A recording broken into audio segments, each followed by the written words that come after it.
네, 1954년 6월 한국의 영대국 패배, 월드컵 축구 최다 실점으로 지금까지도 깨지지 않고 있다고 하는데요.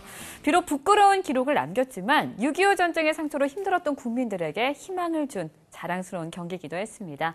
그리고 30여 년이 흘러 1986년 박창선의 첫 골이 터지고 1994년 서정원의 극적 동점골에 2002년 완정환의 골든골까지 월드컵에서 모든 골과 경기 12번째 선수 대한민국 국민들을 울고 웃게 만들었습니다. 또 한 번의 감동 드라마를 바라면서요. 2014년 브라질 월드컵 특집 방송 지금 시작하겠습니다. 함께 하시죠.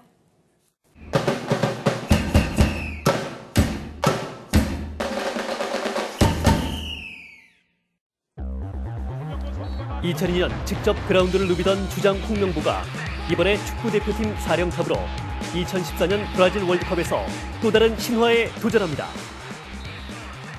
큰 기대 속에 출범한 홍명보호였지만 출발은 순조롭지 않았습니다. 이번 대표팀 23명 가운데 현재 해외 리그에서 뛰는 선수가 17명이나 됩니다. 역대 대표팀 중 해외파 비중이 가장 높은 것인데요. 특히 골키퍼 3명을 제외한 20명의 필드 플레이어 가운데 국내 무대인 K리그에 소속된 선수는 이용, 김신욱, 이근호 단 3명뿐입니다. 엔트리가 아닌 엔트을이라는 말까지 만들어내면서 국내에서 치른 튀니지와의 마지막 평가전은 따끔한 예방주사였습니다. 한 번에 뚫린 수비 조직력, 상대 수비에 번번이 막힌 공격력, 튀니지전을 통해 드러난 문제가 홍명보호의 숙제로 남았습니다. 월드컵에서 16강 진출 안정권에 드는 조별리그 성적은 2승 1패입니다. 월드컵 분위기는 무르익고 있지만 아직 본격적으로 시작하지 않았습니다. 착실히 준비하고 있는 홍명보호에게 비난보다는 인내가 더 필요할 때인 것 같습니다. 네, 2014년 브라질 월드컵 특집 여러분과 함께하고 있는데요. 오늘 도움 말씀 주실 분 모셨습니다. 소개해드릴게요. YTN 김재영 기자 또 허재원 기자 나와주셨고요. 또 상명대학 오일영 교수님 나와주셨습니다. 안녕하세요. 네, 안녕하세요. 네, 반갑습니다. 네, 월드컵이라는 이름만으로도 벌써부터 가슴 뛰는 분들 굉장히 많을 것 같은데요. 세 분이 생각하시는 월드컵 하면 떠오르는 장면들도 있을 것 같아요.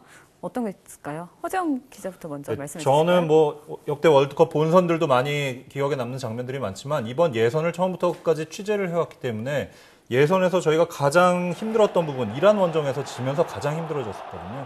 제가 그때 테헤란 원정을 따라갔었는데 테헤란 국립경기장에 남자만 10만 명이 들어옵니다. 여자 관중 없이 10만 명의 남자가 한 곳에 모인 걸 봤던 장면이 가장 많이 떠오릅니다. 네. 어떠세요? 전 개인적으로는 2002년 한일 월드컵 이제 16강 이탈리아전이었죠. 가장 기억에 남는데 사실 2002년 월드컵 전까지 한국 축구는 아시아에서는 강국이었지만 세계 축구의 전반적인 흐름으로 봤을 때는 주변부에 머물렀던 나라인데, 그렇죠. 과연 예선에서 이제 폴란드와 포르투갈, 그다음 미국을 우리가 이제 물리치고 16강에 진출했지만, 과연 이 세계적인 강팀인 이 이탈리아를 상대로 우리가 이길 수 있을까 하는 사실 그런 전 반신반의했었는데, 그렇죠. 완정환 선수의 골든골로 이기는 순간, 저는 당시 그때는 이제 기자 신분이 아니었고 이제 일반인 신분이었는데. 정말 그 순간만큼은 지금도 잊을 수 없는 순간인 것 같습니다. 네, 정말 꿈은 이루어진 순간이었지 않나 싶어요. 어떠셨어요? 두 분은 이제 최근에 우리 그 월드컵 경기에 대해서 말씀을 주셨는데, 네. 저는 사실 이 월드컵 경기에 그 관심을 갖게 된 이유가 1970년도 이제 그때로 거슬러 올라갈 수가 있어요. 그때 이제 브라질이 우승했을 때 축구 황제라고 하는 펠레의 그 아주 멋진 장면들. 네. 그런 부분들이 제 머릿속에 이제 상당히 깊게 이제 인상이 깊게 박히면서 축구에 대한 관심과 또 축구에 대한 것을 좋아하게 됐는데, 네. 아마도 월드컵 하면 그런 생각이 계속 이어지고 있습니다. 네, 월드컵 때마다 가장 많이 인용되는 말이죠. 축구공은 둥글다. 결국 축구공이 어떻게 굴러가는지는 아무도 모른다는 소리일 텐데요. 대표팀에 대한 자부는 있긴 있었지만 축구공은 굴러갑니다. 또 누군가는 첫 골에 넣을 텐데요. 브라질 월드컵 우리나라 첫 골의 주인공 3세판으로 미리 예측해 보시죠. 2014 브라질 월드컵 역사의 길이 남을 첫 골의 주인공은 구자철, 김영권, 손흥민으로 나왔습니다. 구자철은 주장이라는 책임감을 이유로, 김영권은 이정수 두 골의 기억을 내세워 나온 의견이고요. 오일영 교수는 독일 발칸포 손흥민을 첫 골의 주인공으로 내세웠습니다. 네, 세 분의 3세판 의견 잘 살펴봤는데요. 특히 오일영 교수님 공 5개로 손흥민 선수의 첫 골 100% 예감해 주셨는데 자신 있으세요? 예. 뭐 저는 이제 확신을 하고 있는데요. 네. 물론 이제 그 우리가 역대 그 월드컵에서 첫 골을 넣는 경우에 이제 수비수들도 이제 많이 넣고 그러는데 최근에 이제 손흥민 선수의 골 결정력, 특히 지금 분데스리가에서 활약을 보면은 충분히 첫 골을 이 손흥민 선수가 만들어서 국민들한테 기쁨을 주지 않을까 확신을 한번 해보고 싶습니다. 네. 두 분 기자분들은 어떻게 생각하세요? 허 기자부터 먼저 말씀하시죠. 제가 보기에는 첫 경기가 러시아전이잖아요. 근데요, 러시아의 철벽 수비진을 뚫고 필드 플레이어들이 골을 넣기는 굉장히 힘들 거라고 저는 분석을 해봤습니다. 4년 전 남아공 때 세트피스 때 이정수 선수가 2골을 넣었는데 그렇다면 이번 러시아전에서도 세트피스를 통해서 골을 넣는 게 첫 골이 되지 않을까. 그렇게 본다면 장신 수비수 중에 한 명이 반드시 골을 넣을 것이다. 저는 이렇게 분석을 했습니다. 네, 장신 수비수 중에 한 명이 골을 넣을 것이다. 어떻게 보세요? 충분히 이 허재훈 기자가 전망한 부분이 가능성이 있다고 보고요. 저는 네. 개인적으로 좀 구자철 선수를 좀 꼽고 싶은데 구자철 선수가 이번 월드컵 대표팀 주장이기도 합니다만 이전 대회였던 20세 이하 월드컵 그리고 런던 올림픽까지 홍명보 감독이 지휘했던 모든 국제대회에서 주장을 역임을 했고요. 구자철 선수가 이 세 대회의 모든 중요한 경기마다 득점을 기록했습니다. 이번에도 주장이라는 데 막중한 임무를 띄었는데 아무래도 아까 허재훈 기자가 얘기했듯이 러시아가 워낙 수비가 견고하기 때문에 어떤 공격 전술보다는 흘러나오는 세컨볼을 차지하면서 구자철 선수가 우리의 첫 골을 기록하지 않을까 그렇게 예상을 해봅니다. 세 분의 답변 잘 들어봤고요. 브라질에서 첫 골을 누가 넣을지 아직 아무도 모릅니다. 하지만요, 누가 첫 골을 넣든 고맙다라는 말 미리 전해드리고 싶네요.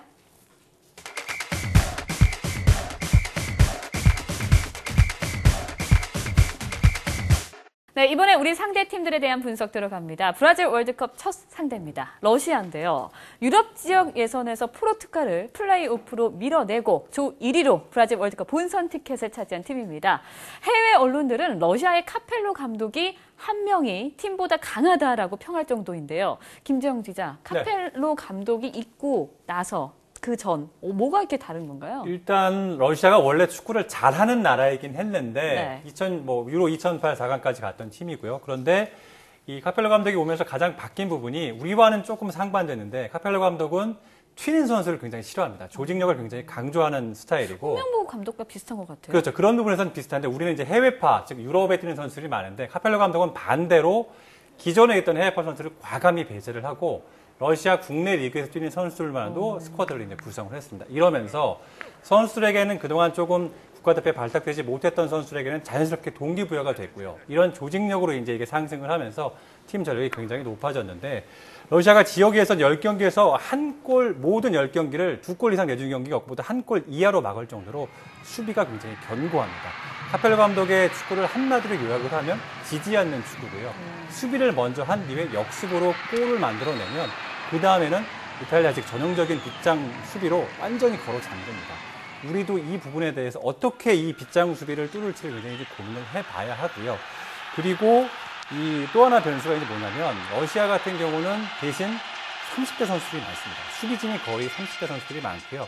골키퍼와 중앙수비진이 같은 소속팀에 있기 때문에 조직력은 좋지만 전반적으로는 체력적인 부분이 있기 때문에 우리가 이 부분을 잘 이용을 해야 될 것 같고요. 여기에 또 하나 있는 게 뭐냐면 우리가 1차전이 열리는 쿠이아바가 전형적인 열대 우림 기후입니다. 평균 기온이 30도 정도 되는데 최고 기온이 35도, 5, 6도까지 올라간다고 하는데 러시아 같은 경우는 사실 러시아를 벗어나서 이런 좀 낯선 환경에서 경기를 한 적이 한 번도 없습니다. 우리는 이미 1월에 전지훈련을 통해 미국도 갔다 왔고요. 브라질도 갔다 왔기 때문에 이런 부분에서는 우리가 훨씬 더 환경적인 어떤 변수에서는 유리할 걸로 생각이 되기 때문에 제가 볼 때는 러시아나 우리나 크게 팀 스타일은 어떤 조직력을 강조하는 부분에서 굉장히 비슷하기 때문에 아주 사소한 실수 하나가 이 승부를 가르지 않을까 이렇게 전망을 해봅니다. 홍명보의 운명을 건 1차전 궁금하시죠? 3세판으로 예측해 보시죠.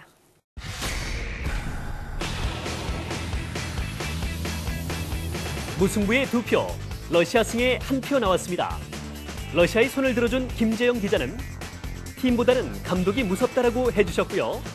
허재원 기자는 거미줄처럼 즐긴 러시아의 수비벽을, 오일영 교수는 한국의 매운 축구 맛을 그리워하며 무승부에 각각 공 4개씩을 주셨습니다.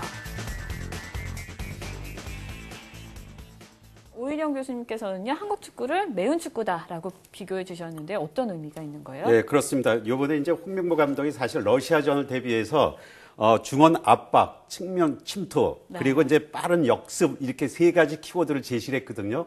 이미 그 러시아에 대한 파악을 다 했다는 거죠. 특히 이제 러시아가 중앙 수비수들이 장신이면서도 발이 느리다라는 평가가 지금 나오고 있어요. 그래서 빠른 그 침투 플레이를 하게 되면 오히려 뒷공간을 활용한 그런 우리가 공격을 만들어낼 수 있고, 그래서 지금 이제 카펠로 감독은 이 좌우 측면의 수비수를 중앙으로 이렇게 밀집시켜서 중앙을 커버하는 그런 그 포백의 어떤 좀 조직력을 많이 강조하면서 지금 끌어오고 있거든요. 그러니까 이런 부분을 우리는 역으로 이용을 해서 측면을 좀 더 빠르게 공략하면서 중앙에서의 허점을 찾는다면 오히려 상당히 측면에서도 좋은 경기력을 보여줄 수 있고, 제가 이제 그런 부분에서 러시아가 우리한테 일격을 또 맞을 수 있지 않을까, 이제 그런 생각을 좀 해봅니다. 네, 역시 교수님이시다 보니까 분석에 깊이가 있으세요. 네. 네, 교수님의 러시아전 경계 선수에 대한 분석 잘 들어봤고요. 이번엔 우리나라 조별 예선 두 번째 상대 알제리에 대한 이야기 나눠보도록 하겠습니다. 함께 하시죠.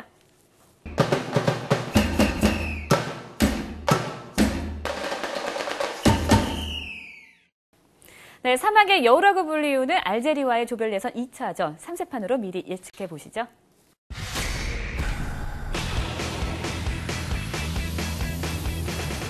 대한민국 짝짝짝짝짝 박수가 절로 나오는 한 줄 평들이네요.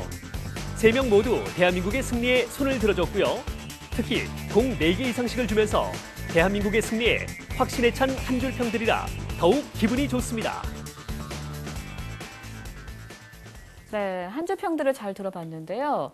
먼저 오일영 교수님부터요. 한 줄 평에 대한 부연 설명 좀 부탁드릴게요. 예, 저는 이제 9대4라는 표현을 썼는데요. 네. 그래도 이제 우리 대한민국은 이제 9번째 그 월드컵 본선에 진출하는 거고, 알제리 이제 4번째 진출하는 겁니다. 그런 부분에서 이제 경험적인 측면에서는 훨씬 우리가 앞설 수 있다.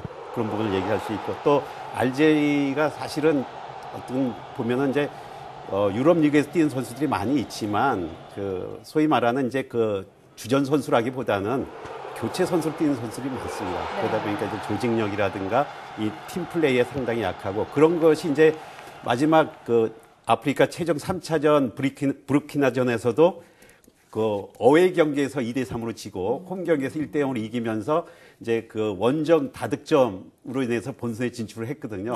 예, 그런 부분을 본다면 아마 우리가 조금만 그런 좀 압박 플레이를 하면서 조금 치밀한 패스 플레이를 하게 되면은 아마 저는 뭐 충분히 이기지 않을까. 그래서 과감하게 이기는 데다 공을 다 썼습니다. 네, 허재혁 기자는 한 줄 평에 대해서 부연 설명해 주시죠. 방심만 멀리하면 승산이 있다고 했는데 저는 솔직히 전력은 5대5라고 봅니다. 전력은 알제리나 대한민국이나 비슷하다고 보는데 정신력 면 그리고 월드컵에 대비하는 준비 면에서는 우리나라가 한 수 앞선다고 보거든요. 알제리 같은 경우 월드컵을 코앞에 둔 상황에서 감독의 재계약 문제로 뭐 협회와 갈등을 빚기도 했고, 이런 여러 가지 잡음들이 나오고 있습니다. 이런 면에서 우리나라가 월드컵에 대비하는 준비 면이 훨씬 더 지금 철저하지 않느냐, 그러면서 승산이 충분히 있다고 봅니다. 네, 세 분의 한 줄 평에 대한 설명 잘 들어봤고요. 한 줄 평과 3세판 예상 그 어느 때보다 꼭 맞았으면 하는 바람입니다.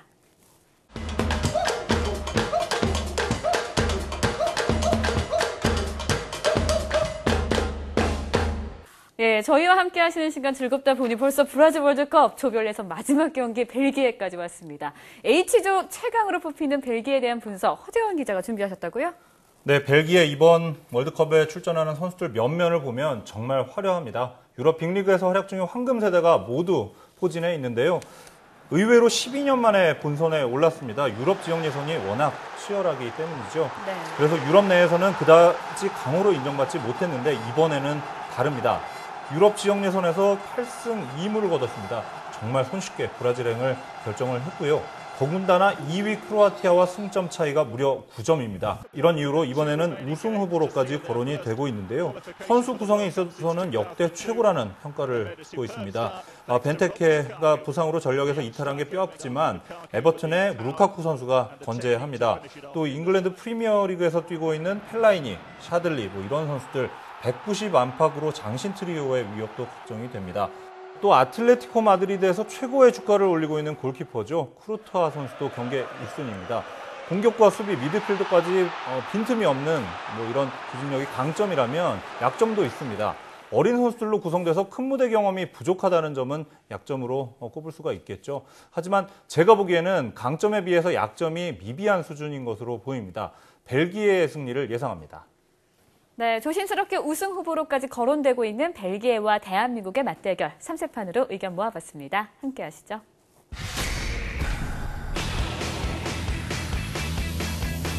H조 최강답게 대한민국이 벨기에에 이길 거라는 의견은 한 분도 없네요. 먼저 허재원 기자가 클래스가 다른 벨기에의 승리를 예상했고요. 김재형 기자와 오일영 교수는 그나마 의리를 지켜 무승부의 공 3개씩을 걸어주셨습니다. 네, 세 분의 3세판 예상평 잘 들어봤고요. 김재형 기자가 검증이 필요한 우승 후보라고 벨기에를 평해 주셨는데 이거 어떤 의도인가요? 일단 벨기에가 우승 후보는 맞습니다. 네. 하지만 검증이 필요하다고 하는 부분은 아까 허재원 기자도 얘기했지만 일단 선수들이 어린데 이게 분명 강점입니다. 하지만 분명 경험이 부족하기 때문에 약점이 될 수 있고요. 또 하나는 심리적인 부분을 좀 줄 수 있는데 벨기에가 이제 워낙 주변에서 우승 후보다라고 이제 많은 일단 극찬이 이어지다 보니까 글쎄요, 제가 보기에는 직접 만나보진 못했지만 선수들이 약간 자만심에 좀 빠질 수 있지 않을까라는 그런 생각도 들고요. 전술적으로 봤을 때는 아까 허재원 기자가 짚어줬듯이 이 벤테케 선수가 사실 이 빌모츠 감독의 가장 선호하는 공격수였는데 부상으로 이미 시즌 아웃됐고요. 그렇기 때문에 루카쿠 선수가 대체했는데 좋은 선수이긴 하지만 과연 큰 무대에서 얼마나 뛰어줄지가 좀 걱정이 되는 부분이고요. 그런 면에서 봤을 때는 벨기에는 아직은 조금 더 큰 무대에서는 검증이 좀 필요한 우승 후보가 아닌가 생각을 해봅니다. 네, 지금까지 2014년 브라질 월드컵 H조 예선 자세히 알아봤습니다. 김재형 기자는 종합을 해보니까 1승 1무 1패 예상하셨는데요. 네. 16강 진출 가능할까요? 글쎄요, 뭐 경우의 수를 이번에도 역시 우리가 좀 따져봐야 하지 않을까 네. 싶은데요. 우리가 뭐 2010년도 그랬고요, 2006년도 그랬고, 2006년에는 마지막 경기였던 스위스전에 지면서 탈락을 했고, 2010년에는 마지막 경기였던 나이지리아전을 비기면서 우리가 16강에 진출했는데 이번 경기가 좀 아쉽게도 강팀 벨기에와 우리가 마지막 경기를 하기 때문에 그런 부분들이 가장 중요한 변수가 되지 않을까 싶고요. 네. 결국 1차전과 2차전에 최소 1승 1무를 거두는 게 아마 핵심이 되지 않을까 싶습니다. 1승 1무. 네. 네, 저도 1승 1무 1패를 예상을 하는데 문제는 알제리입니다. 네. 알제리가 만약에 3패를 할 경우가 문제입니다.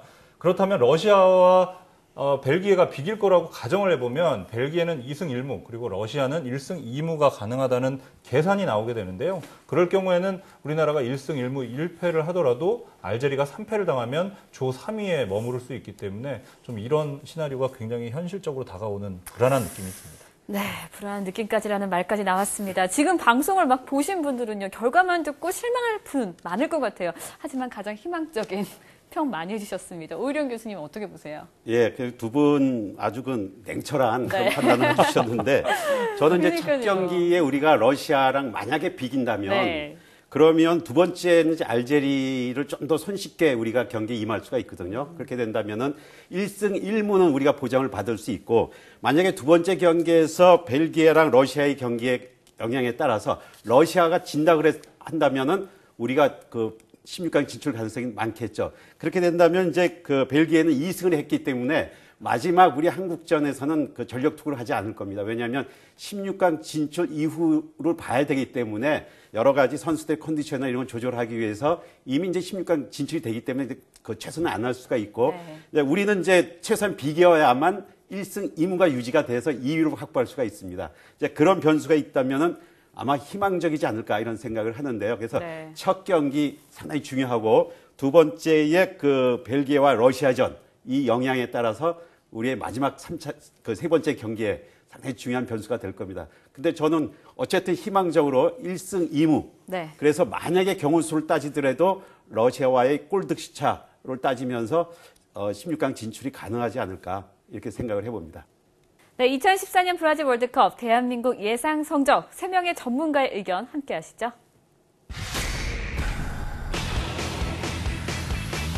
월드컵 원정 최초의 8강 진출이 목표라지만 예상 결과는 초라하기 그지없습니다.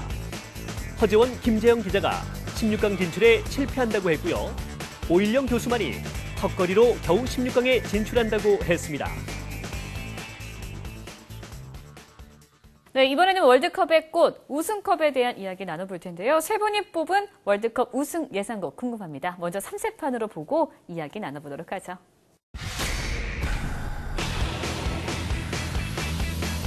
역시 국제 경기에서 가장 큰 영향력을 행사하는 것은 실력도 운도 아닌 홈 2점 같습니다.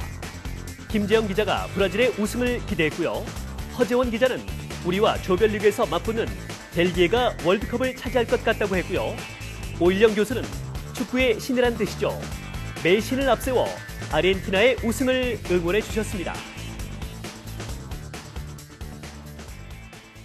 네, 김재영 기자, 네. 원팀으로 뭉친 삼바 축구 어느 정도의 위력입니까? 일단 이 브라질이 최근에 우승한 게 2002년 이제 한일 월드컵이었죠. 네. 당시 이제 브라질 축구하면 개인기가 이제 가장 먼저 떠오르죠. 근데 지금 스콜라리 감독이 부임 이후에는 브라질이 개인기가 좋은 선수들도 굉장히 많지만 하나의 팀으로서, 즉 우리 팀과 굉장히 비슷한데요. 하나의 원팀으로서 조직력이 굉장히 강화됐습니다. 여기에 홈그라운드에서 열리기 때문에 독일의 레브 감독이 이런 말을 했어요. 브라질은 경기 자체보다 브라질 자체가 도전이다. 그만큼 기후나 환경 이런 부분이 워낙 낯설기 때문에 네. 그런 부분들에서는 브라질 선수만큼 유리한 팀은 그렇죠. 없겠죠. 조직력으로 뭉친 그런 부분, 전술적인 부분과 환경적인 부분에서 브라질만큼 강력한 우승 후보는 없다고 생각합니다. 네, 오일영 교수는요, 과감하게 아르헨티나를 우승국으로 예상해 주셨는데요. 공은 2개밖에 안 주셨어요. 예, 사실 저도 이제 김재영 기자처럼 브라질에 좀 그 점수를 주고 싶었는데 네. 사실 왜냐면은 이 역대 월드컵을 보면 유럽에서 열렸을 때는 유럽 국가들이 우승을 많이 했고 남미에서 열렸을 때 이제 유럽 국가들이 한 번도 우승을 못 했어요. 대부분 남미 국가들이 우승을 했는데 이번에 이제 브라질 월드컵에서의 가장 강력한 우승 후보군이 남미에서 그러면은 브라질, 아르헨티나, 우루과이 세 팀을 꼽을 수가 있거든요.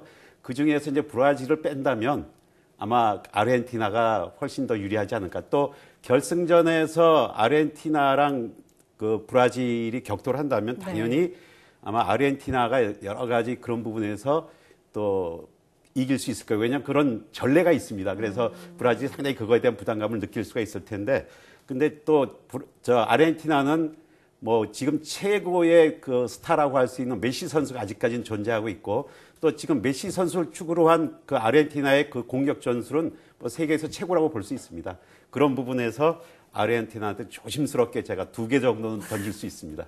저는 정말 의외로 좀 벨기에를 좀 꼽아보고 싶은데 네. 벨기에가 조별 예선에서 저희의 상대이기 때문에 지금 약점이나 단점을 집중적으로 저희가 캐다 보니까 벨기에를 좀 낮게 예상을 하는 면이 있는 것 같은데요. 지금 유럽 축구 팬들에게는 정말 장난 아닌 선수들이 모두 포진되어 있는 팀이 지금 벨기에입니다. 그렇기 때문에 벨기에의 상승세를 한번 눈여겨보는 것도 좋을 것 같습니다. 아, 네. 근데 저는 좀 아쉽네요. 우리나라가 한 번 정도 언급이 됐으면 어땠을까 하는데, 하지만 언젠가는 우리나라도 우승국으로 거론될 날이 오길 바라면서요. 2014년 브라질 월드컵에 대한 전력 분석 여기서 마무리 짓겠습니다.